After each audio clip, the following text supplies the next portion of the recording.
te diría que la importancia de las abejas es, acá por ejemplo estamos en una huerta y queremos transmitir a la gente lo que significa la abeja en sí.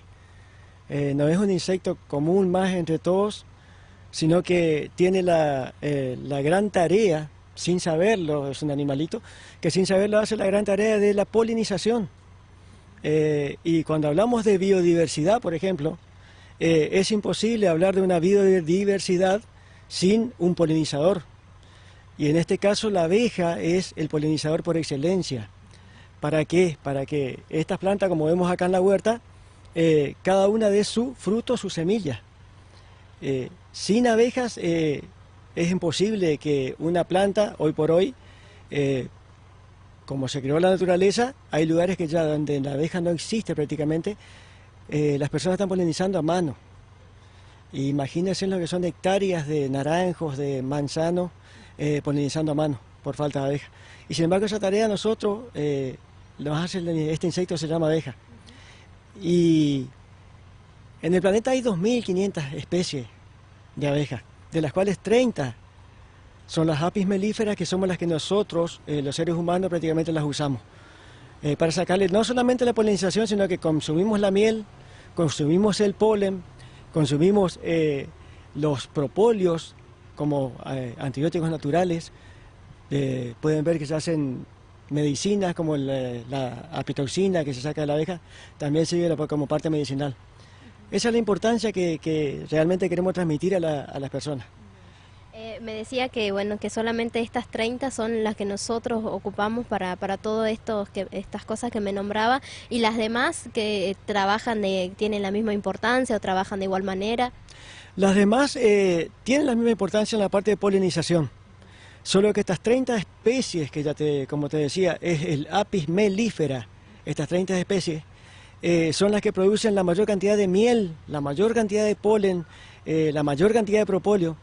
El resto ya nos podemos dirigir a la parte de abejas meliponas, se llaman, que también son muy importantes. Hacen la misma tarea, solo que en menor escala. Siendo que las apis melíferas en un panal completo, hablamos de unas 80.000 abejas por panal. Y de una especie como las meliponas, que son abejas sin aguijón, por eso se trabaja mucho con ellas también porque no pican. Y si intentan picarte no te hacen daño porque tienen su agresividad, pero no tienen cómo hacerte daño, no como la apis mellifera que sí te pica. Pero en un enjambre de esos animalitos, hablando de las meliponas, podemos encontrar unas 800 a 1.000 abejitas. Entonces no vamos a comparar 80.000 abejas, la cobertura que puede tener un pecoreo en una parte, en un eucaliptal, por ejemplo, como las meliponas. Esa es la importancia de las 30 apis melíferas, las 30 especies, de las otras que son en escalas más pequeñas en cantidad. ¿Y cómo es el trabajo de polinización que me nombras? ¿Qué es lo que ellas hacen en la planta para lograr eso? La polinización tenemos que entrar en un tema de que las clases de polinización que tenemos, ¿no? Hay plantas que son polinizadas directamente, son las que tienen tanto el femenino como el masculino en una sola planta. Polinización cruzada, que es lo que más hace la abeja, la polinización cruzada. ¿Por qué? Porque se va poniendo de flor en flor y va transportando el polen, que viene a ser la parte masculina de la planta, a la parte femenina. Al posarse en otras florcitas, ella va transportando el polen, que es la parte masculina, a la parte femenina. Pero la polinización se forma de muchas formas, pero la más importante es el tema de la polinización cruzada, como hace la abeja. ¿Por qué? Porque hablamos de alimentación. La alimentación de 100 especies comestibles que come el ser humano, el 80% es polinizada por las abejas. Un 20% por agua, por viento, que también son polinizadores. Otros insectos, mariposas, colibríes, moscas mismas, murciélagos, pero ninguna se destaca como el apis mellifera, que es la abeja que usamos nosotros. Hay algunos rumores, algunas hipótesis de que dicen que sin las abejas no podríamos vivir nosotros. Absolutamente. Eso lo dijo Albert Einstein en su etapa ya, hace cuánto que este hombre dijo, hay un cartel, dice que está escrito por Albert Einstein, que dice que el ser humano no vive más de 4 años sin la abeja. ¿Por qué? Porque es una cadena. Si vamos yo siempre digo, es una simbiosis que tenemos que formar entre el ser humano y la abeja. saben lo que es una simbiosis. Por ejemplo, la hormiga Atas cortadora, que es la hormiga negra común, produce un hongo que es el alimento de ella, que solamente la hormiga Atas negra la produce. Ese hongo no vive sin la hormiga y la hormiga sin el hongo. Eso se llama simbiosis. Y si llegáramos a formar una simbiosis entre el león, el ser humano y la abeja, te puedo asegurar que había especies para tal cual como se había hecho al principio. Pero lamentablemente nosotros formamos un grupo ahora que estábamos hablando antes del reportaje, que se llama Grupo GRAS. GRAS significa Grupo de Rescate de Abejas Silvestres. ¿Por qué? Hicimos una reunión tanto con bomberos, con bromatología, para explicarle la importancia de estos animales. Viste que mal aparecía un enjambre de abeja, llamaban ellos, le tiraban agua con gasoil y las mataban. Y acá en Libre nosotros los apicultores no somos tantos. No somos como Montecasero son, ahora veo 800 apicultores. Acá en Libre si somos 10 somos muchos. Pero entre los 10 hemos notado que cada año había menos enjambrazón. La enjambrazón viene a ser el estado natural de la abeja de reproducción.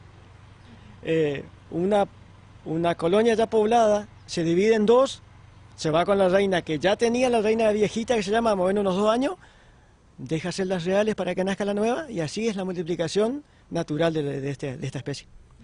Pero cada año había menos. Esa fue la inquietud nuestra y llegamos a la conclusión de que era justamente porque se escuchaba por radio que un enjambre, Sergio López, un enjambre de abejas allá, iba a los bomberos y las mataban. Entonces nosotros lo que hicimos ahora es rescatar. Ya vamos rescatando más de 30 y pico enjambres acá en Libre, gracias a Dios. Estamos llevando un enjambre los enjambres ahora a un apiario, que en este caso es el mío. Tengo en 3 partes acá en Libre apiario. Pero a futuras, que ya tenemos lo que hay, hacer un apiario municipal para que eso vaya a parar ahí y utilizarla para la ciudad. Buenísimo, entonces justamente ahí entrando al trabajo que ustedes vienen haciendo desde la dirección de producción, contanos un poco más sobre este grupo GRAS, cómo tienen que hacer las personas para concurrir a ustedes. Bueno, las personas tienen que, la mayoría se acerca acá a producción, si no hay un teléfono, que es el teléfono de Ariel, al cual comunicarse, a los bomberos mismos, porque los bomberos tienen nuestros teléfonos. La mayoría viene más por aquel lado, los bomberos llaman acá y nos avisan que en tal lado hay un enjambre de abejas. Ellos ya no tocan más porque fue el acuerdo que se hizo, tanto como bromatología. Y bueno, el grupo sí, el grupo está destinado a eso, nosotros nos llaman, vamos, no siempre tenemos éxito, no vamos, te voy a decir la realidad. Muchas veces nos llaman y nos dicen, mira, en el tejado de casa, por ejemplo, hay un enjambre. Pero le preguntamos a los dueños, bueno, ¿hasta dónde nos permite usted tocar y no quiere que le toque el techo, no quiere que...? Entonces, lamentablemente, derivamos, sí. Porque muchas veces pueden llegar a hablar erróneamente, decir que salvamos a todas. No, es mentira, porque yo ya tuve que pasar, lamentablemente, algunos casos a bromatología y se encargaron ellos porque los dueños no me dejan tocar, por ejemplo, el techo y también, no me dejan romper el techo, es lo que le estoy pidiendo. Si no, yo lo sacaría. Pero los que sí son rescatables, los rescatamos. Hemos limpiado el cementerio entero de Ñatibú. En el cementerio de Ñatibú había 7 enjambres que la gente ahí no podía llevar más las personas que lamentablemente fallecían y pidieron acá colaboración. Nosotros fuimos y le limpiamos en un día, le sacamos los 7 enjambres que habían en el cementerio. Después de este rescate que ustedes hacen y llevan a los lapidarios, ¿qué hacen con ella? ¿Cuál es el trabajo que hacen ahí con las abejas? Bueno, primeramente se llevan un cajón de 4 marcos, la gente no entenderá mucho, los apicultores, los que más o menos conocen, sí, eso se llama nuclero, que son con los cajoncitos más chicos que trabajamos, llevamos al apiario y ahí es todo un tema de cuidado, hasta el día de hoy porque están en los mismos nucleros que se los llevó, justamente porque no lo pasamos a cámara de cría de 4 marcos pasa a tener 10 marcos de cría, porque estamos esperando justamente la construcción del apiario municipal. Ya lo hubiéramos tenido, lo que se está complicando es el espacio físico. ¿Por qué? Porque exige 200 metros a la redonda, que no exista nada. Ganado, animales, casa, exige 200 metros a la redonda desde el punto de apiario para poder construirlo. Y ahí se nos está complicando un poquitito. El proceso es llevarlo y mantenerlo. Ahora que estamos en invierno, por ejemplo, alimentación, porque no tienen su miel construida como para pasar el invierno, en eso me encargo yo, de alimentar todos los cajones que llevamos.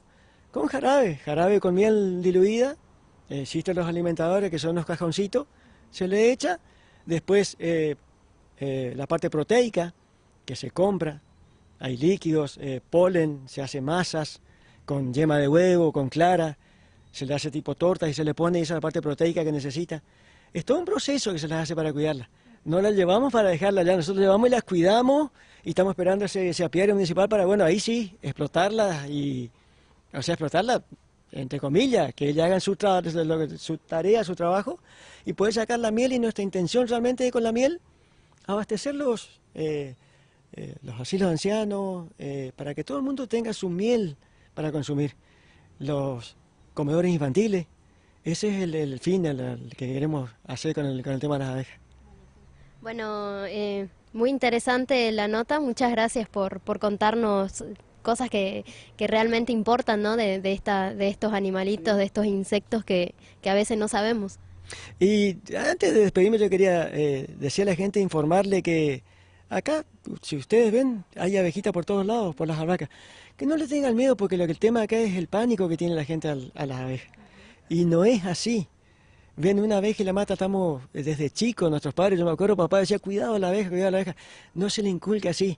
Está bien que si hay un enjambre tampoco le voy a tirar una piedra ni cosas por el estilo, pero yo le puedo asegurar, y si le pasa algo a alguien que venga y me diga a mí, pero le puedo asegurar que no va a suceder nada. Simplemente dejarla porque cuando ven un enjambre, están de paso. Ese enjambre al rato usted viene y no está más, no está más. Yo tengo un ejemplo claro que yo le digo a la gente, ¿quién me discute? Yo salgo a caminar todos los días y en 2 cuadras en los barrios soy atropellado por 20 perros y nunca me atropelló una abeja. Son más peligrosos los perros que las abejas.